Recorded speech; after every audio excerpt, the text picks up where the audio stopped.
नंदपुर गांव में एक घर था जिसमें धर्म नाम का बूढ़ा आदमी अपनी पत्नी मीरा के साथ रहता था। धर्म भगवान किशन का परम भक्त था। वो रोज सुबह उठकर मंदिर जाता, घंटों पूजा करता और राधे राधे की जयकारे लगाता। लेकिन उसकी पत्नी मीरा बिल्कुल उल्टी थी। वो बहुत कंजूस और आलसी औरत थी। न ढंग से खाना बनाती, न सफाई करती। रोज रोटी और पानी में उबाल कर दाल बना देती, जो कई बार खाने लायक भी नहीं होती थी। धर्म को कई बार भूखे ही सोने की नौबत आ जाती। दोनों की कोई संतान नहीं थी, इसलिए घर में सन्नाटा ही रहता। एक दिन धर्म ने पूजा के बाद भगवान किशन से प्रार्थना की, हे कन्हैया, मेरी पत्नी मीरा मेरी बात नहीं मानती, हर चीज में कंजूसी करती है, यहाँ तक खाने पीने की चीजों को लेकर भी।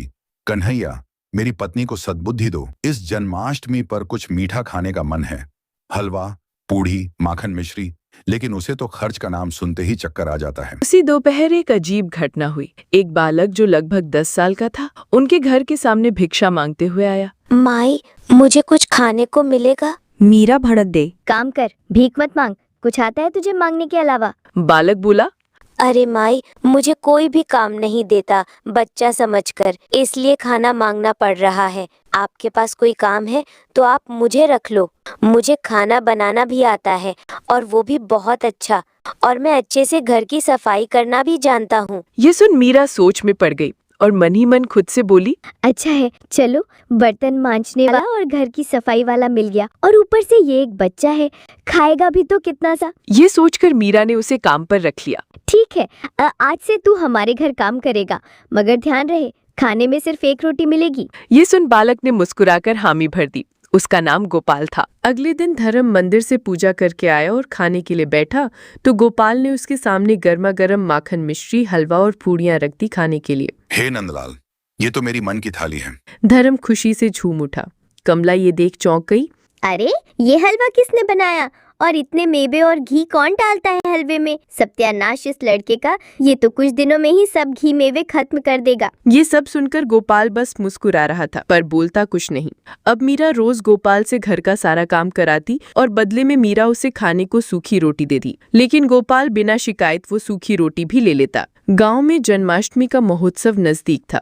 दूर गांव से एक दिन गांव में भागवत बाबा जन्माष्टमी महोत्सव के लिए नंदपुर गांव आए। भूख से परेशान होकर बाबा मीरा के घर गए और उससे खाने को कुछ मांगा।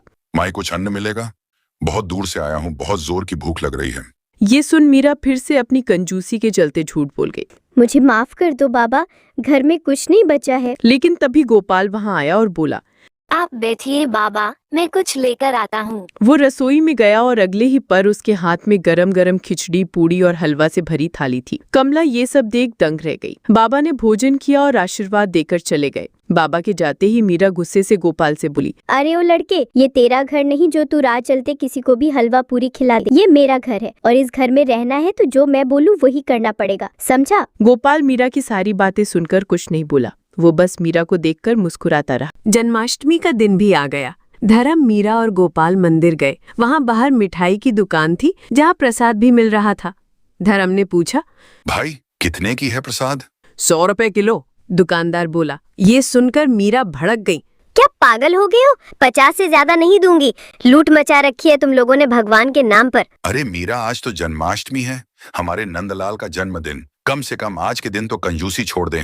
लंबी बहस के बाद मीरा ने केवल 5 रुपए का माखन खरीदा और मंदिर के अंदर जाकर भगवान को अर्पण किया। जैसे ही माखन रखा गया वो गायब हो गया और गोपाल के हाथ में आ गया। ये देख मीरा और धर्म चौंक गए। तभी गोपाल भगवान किशन के बाल रूप में बदल जाता है। माई, इतना चौंक क्यों रही हो? जितना खाने को दोगी उतना ही तो खाऊंगा, भले ही उसमें मेरा पेट भरे या ना भरे। माई, तुमने जीवन भर कंजूसी की, अपने पति को दुखी किया, भूखों को भगाया, लेकिन मैंने तुम्हें कई अवसर दिए। गोपाल के रूप में मैं स्वयं तुम्हारे घर आया, पर तुमने मुझे भी सूखी रोटी खिलाई। कभी भूखे बाबा के रूप में आया, पर तुमने सेवा से मुंह मोड़ा। प्रेम की जगह पैसों को ज्यादा महत्व दिया। ये सुनकर मीरा को बहुत दुख हुआ। हे कन्हैया, हे नंदलाल, मैंने आपको न पहचान कर बड़ा अपराध किया। आपसे घर की सफाई कराई, आपको सूखी रोटी दी खाने को। मुझे भागन को माफ कर दो कन्हैया। अब से मैं सबको भोजन कराऊंगी, दान दूंगी और आपके नाम पर हर जन्माष्टमी पर भंडारा करूंगी। कृष्ण मुस्कुराए। माई, सच्ची भक्ति में कभी कंजूसी नहीं होती। जो प्रेम से देता है उसे मैं कई गुना लौटा देता हूँ। आज से तुम अपने पति को हर दिन उनके मन का भोजन देना, यही तुम्हारी सच्ची सेवा होगी। ये कहकर भगवान श्री कृष्ण अंतर्ध्यान हो गए। इसके बाद मीरा ने कभी कंजूसी नहीं की, हर दिन गरीबों की खूब मदद करती और हर जन्माष्टमी बहुत धूमधाम से मनाती।